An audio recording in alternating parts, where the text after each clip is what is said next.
ماحولیاتی تبدیلیاں پاکستان پر بھی اثر انداز ہو رہی ہیں۔ پاکستان کی جنگلی حیات رنگا رنگ ہے، یہاں کچھ تو ایسی انواع بھی ہیں جو پاکستان کی پہچان ہے۔ امپورٹنٹ جو میں کہوں گی اسپیشیز ہے وہ انڈس ریور ڈولفن ہے۔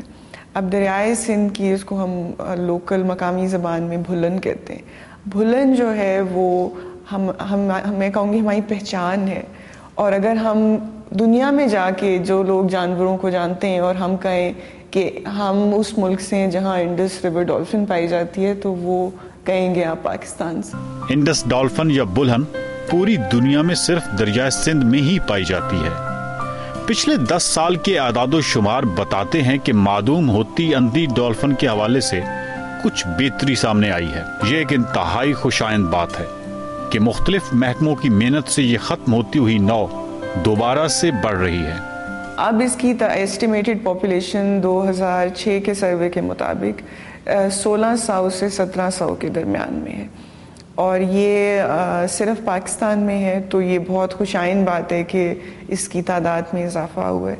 2001 میں بھی ایک سروے کیا گیا تھا جس میں اس کی پاپولیشن 1200 تھی، تو اس سے پتہ لگتا ہے کہ انکریز ہوئی ہے۔ ماحولیات میں سب سے اہم کردار درختوں کا ہوتا ہے۔ بدقسمتی سے پاکستان میں صرف 2.4% رقبے پر جنگلات ہیں۔ اتنے کم رقبے پر جنگلات اور پھر ان کا بے ہنگم کٹاؤ، قانونی اور غیر قانونی کٹاؤ جاری ہے۔ ٹمبر مافیا کا جو سربراہ ہے وہ شہر میں رہتا ہے، وہ پیسے لگاتا ہے، وہ لوگوں کو خراب کرتا ہے۔ مقامی لوگوں کے ساتھ WWF کے اس وقت 30 سے زیادہ لوکل پروجیکٹس ہیں، جیونی سے لے کے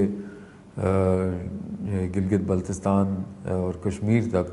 تو مقامی لوگ جو ہیں، ہم نے یہ دیکھا ہے کہ ان کا ایک تو جو گہرا تعلق ہے قدرت سے وہ ابھی ٹوٹا نہیں ہے۔ تو اس میں جو ہمارے جنگلات ہیں، خاص طور پہ قدیم جنگلات ہیں، پرانے ہمارے جو انڈیجنس پلانٹس ہیں، جڑی بوٹیاں ہیں، وہ اتنی تیزی سے ختم ہو رہی ہیں کہ ہمیں احساس ہی نہیں ہے کہ ان میں پتہ نہیں کتنے علاج ہیں فیوچر میں جو ہمیں بیماریاں آنی ہیں ان کے ہیں۔ درختوں کی شاخیں کاٹنا ایندھن کے لیے یا اپنا گھر بنانے کے لیے مقامی لوگ، گاؤں والے اگر کرتے ہیں تو وہ ایک بہت محدود استعمال ہے جنگلات کا، وہ اتنا نقصان دہ نہیں ہے جتنا یہ کمرشل ایکٹیویٹی کی وجہ سے ہوتا ہے۔ یہ جو درخت آپ کو نظر آتا ہے، اس کا تنا جو ہے یہ سارا کاربن کا بنا ہوا ہے، تو گویا اس نے کاربن جو ہے وہ سمیٹ کے اس کو ہمارے لیے ایک یوزفل چیز کی شکل میں ہمیں واپس کر دیا۔ اگر ہم یہ نہیں کریں گے تو یہ سارا کاربن جو ہے یہ ایک گلوبل وارمنگ کا جو ہے وہ افیکٹ اس کا ہوگا، جس کے نتیجے میں تباہی بڑھتی چلی جائے گی۔ پنجاب میں وہ مری سائٹ پہ پنجاب کا واحد وہ کونیفرس ٹریز کا ایک حصہ رہ گیا ہے جو کہ بہت امپورٹنٹ ہے۔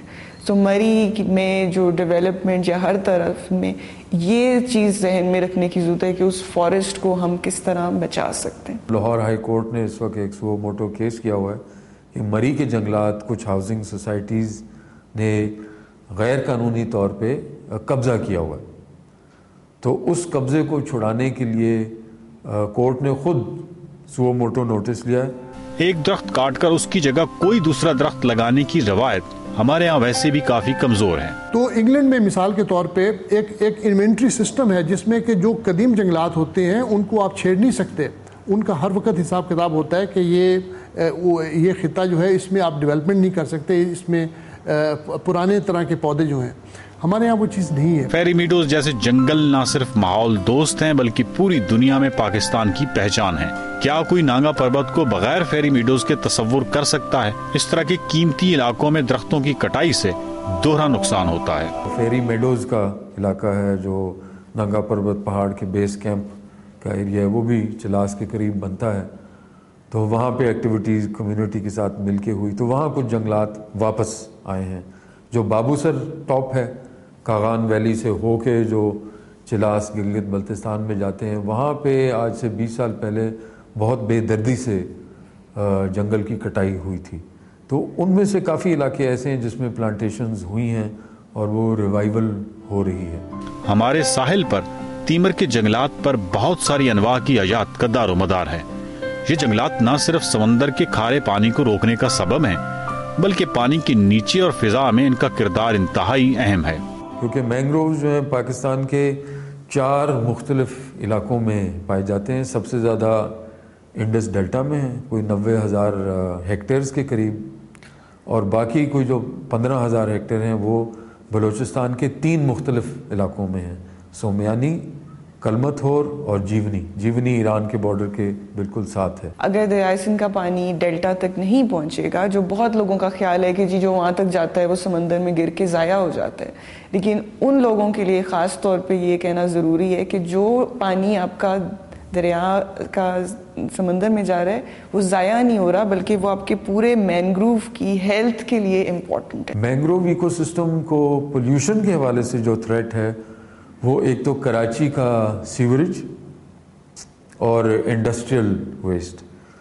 پچھلے کچھ عرصہ سے دیکھا گیا ہے کہ مینگرووز یا تیمر کے گھنے جنگلات اب گھنے نہیں رہے، جن کی وجہ سے وہاں کی انواع کی زندگیاں متاثر ہو رہی ہیں. ہمارا جو مینگروو ہے جو پہلے بہت ڈینس ہوتا تھا، بہت تھک ہوتا تھا، اب وہ بہت ہلکا ہو گیا، آپ کہہ لیں اتنا ڈینس نہیں ہے. اس کے علاوہ ہماری 50 سالوں میں ایک خاص علاقے کیٹی بندر کے 1 کلومیٹر تک ڈیگریڈیشن ہو گئی ہے. تو سی کا جو ہماری ایک طرح سے کوسٹ لائن ڈیمیج ہو کے وہاں سمندر آ گیا.